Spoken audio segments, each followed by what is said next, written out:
I see an image of my daughter Lumina as a young girl of 5 years. I made her a pale pearly pink sleeveless dress that looked like a tutu, a skirt to twirl in. Lumina, pale pink tutu, a skirt to twirl in. And Lumina loved dancing with or without music in that unself-conscious way. I wish I could see the little girl Lumina dancing again. I wish I could gather and pick her up in my arms and dance with her, laughing, singing wildly. My life has been mostly about survival, worrying and being anxious about my own survival and that of my family. I was always competing in school and in life. Dancing in that unself-conscious way.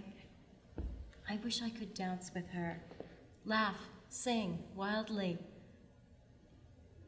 worrying, competing.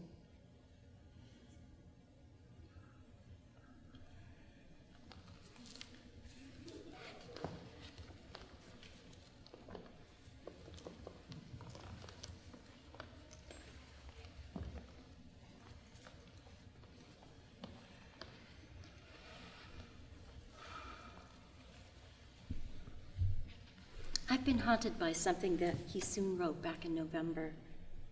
Her memory of Lumina twirling in a pink tutu. I feel lost deeply as I read her words, as they return to me. A familiar loss, one that I carry. Tears start. My chest tightens. I am holding my breath. I can feel the pain across my chest. It intensifies the deep sadness of missing my daughters, one in Vancouver, the other in New Orleans, the loss of their childhoods, the little girls that they were. So much rises up.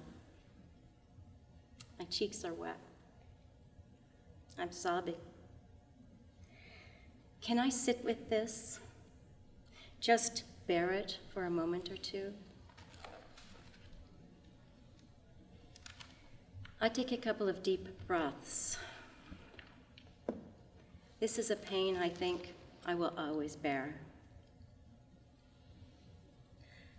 Loss, familiar loss.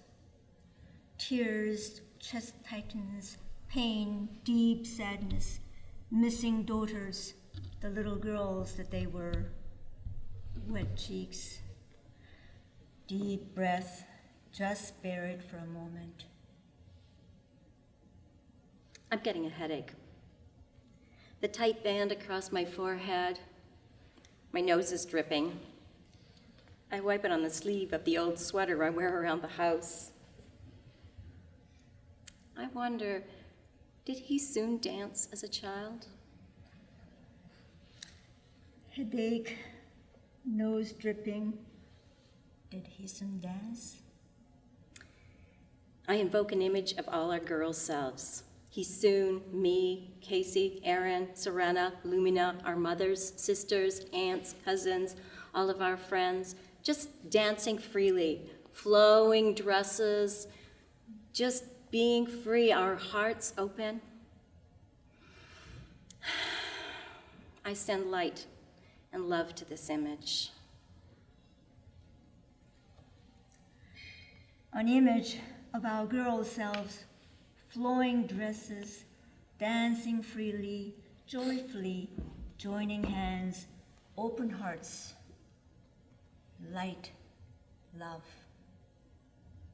I have a deeply felt sense that taking this time to attend to Heesoon's writing is a healing process, a way of opening space in busyness, being spacious, being loving, a responsibility to the other to do so, something I might not take time to do for myself.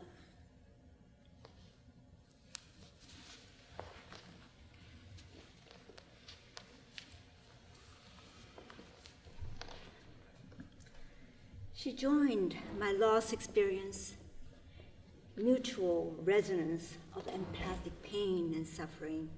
I touched her heart and soul with my memory and story of loss. My luminous pink tutu story. Reading her description of her own pain intensifying in the heart area, I feel the same sensations and feelings arising, tightness in the chest, deep sadness, pain in my heart chakra. Wow, this phenomenon of empathic pain is real. It's also interesting how quickly I went from this deep sadness and tearing in the eye to awe and wonder, while the tightness in the chest is still there. Mutual resonance, empathic pain, suffering, touched her heart and soul, tightness in the chest, pain in the heart. How marvelous, awe and wonder.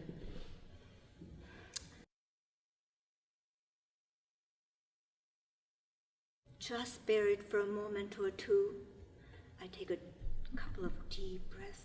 This is a pain I feel I will always bear.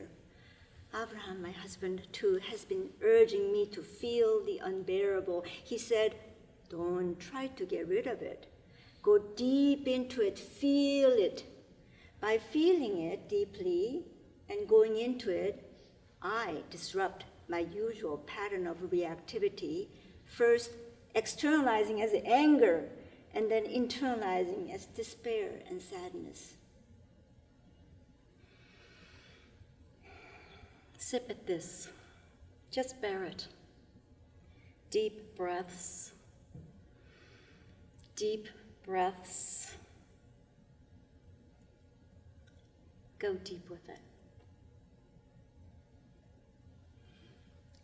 Compassion as an ethical state of being isn't just empathic suffering. That's a prelude to bearing the suffering and accompanying the suffering self and other with equanimity and clarity of consciousness. Compassion, an ethical state. Empathic suffering, bearing the suffering. Equanimity, clarity.